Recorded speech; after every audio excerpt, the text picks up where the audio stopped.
Obboleeyyan kiyya warroonni bobaan kiyya sirriitti na ajaaya akkasuma mootu fuuraan kiyya yeroo fuuru na ajaajettaniif assalaamu alaykum wa rahmatullahi wa barakaatu.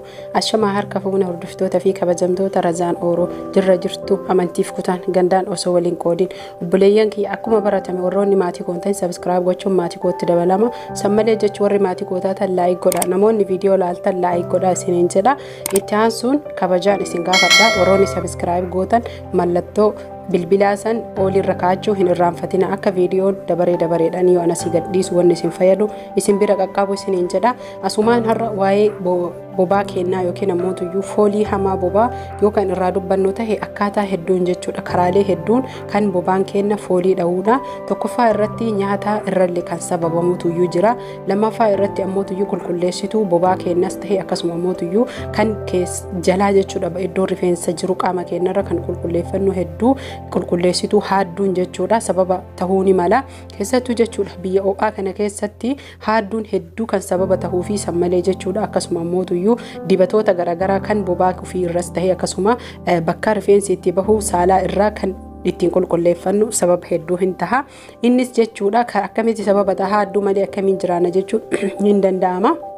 Obboleeyyan kiyya jechuudha hedduu fakkeenyaaf haadduu kanaan yoo haaddanii rifeensi kukkutamee gubbarratti hafa jechuudha.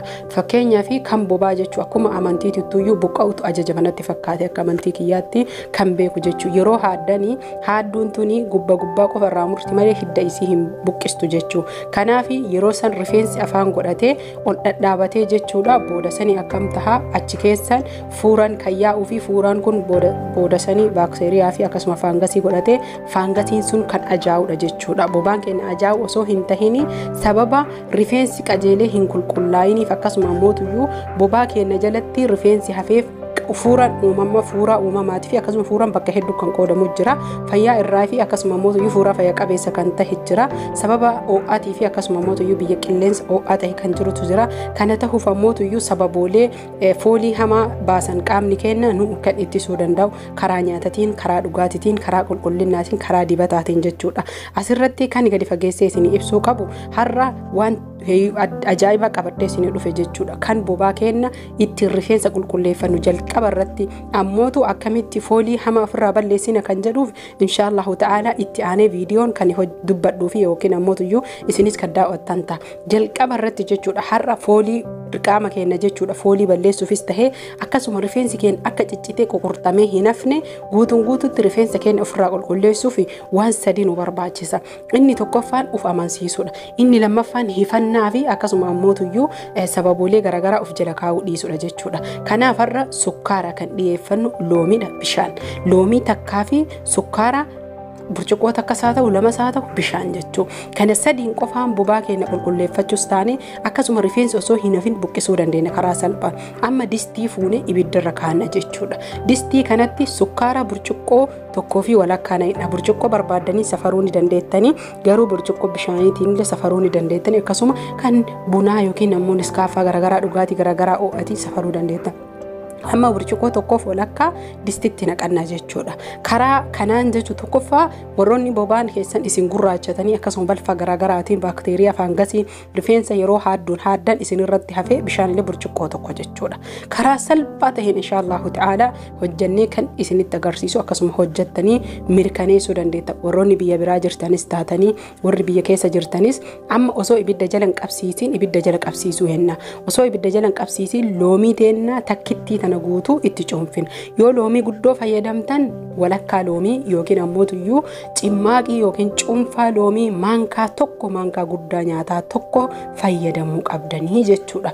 Kanaaf hordoftoota fi kabajamtoota kiyya guutuun keessanuyyuu inshaallahu ta'ala wanni isin beekuu qabdan loomiin faangasii gubuuf taate akkasuma immoo baakteeriyaa fi jarmiilee garagaraa ajjeesuuf gahee olaanaa kan qabduu fi sammalee viitaamin C dhaan kan badhaate jechuudha.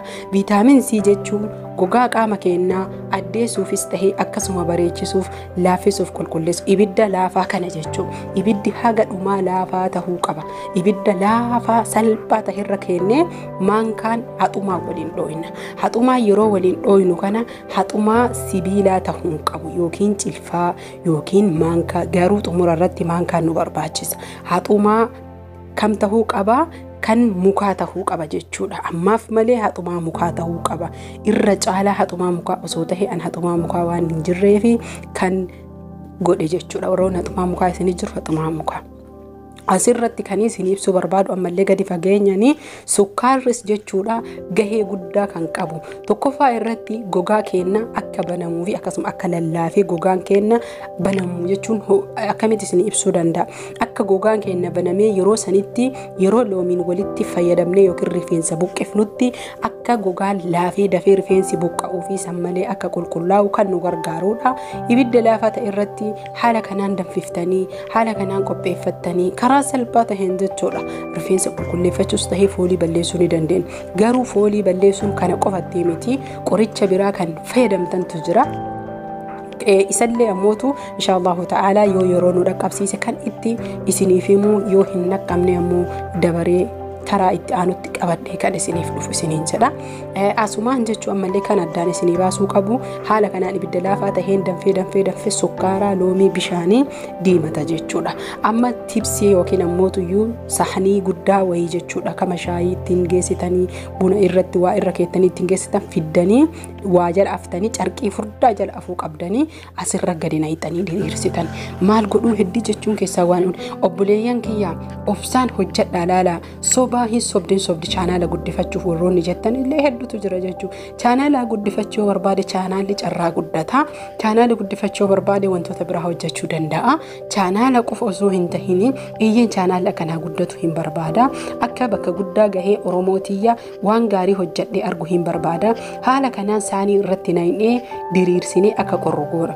Isinuma afotti jechuudha yookiin tarii wantoota biraa jechuullee hin maltan soba jechuu hin maltan kaamira tokkana godhee jechuu hin maltan. Kaamira osoo hin tahin bishaan amma isin argitan kun deemee ofiyyoo qorree jedhe haala kanaan sukkaaraa fi bishaan loomiin qofti wal qabatee haala kanaan jechuun kireema salphaa orijinaala mana keenya keessatti keemikaala tokkorraa bilisa ta'e karaa salphaan ji'a tokko taa'uu danda'a. Waan nama qopheeffattan kun guddaa gootanii ji'a tokko wallaahi dhugaa isinitti makakadhee jechuudha. Akka amantii kiyyaatitti namoonni shamarran keenya biyya ambaa jirtan yoo fayyadamtanii jettanis biyyallee galtanii hojjettanii gurguruu hin dandeettan karaa salphaa ta'een jechuudha. Dhugaa rabbii hojiidha.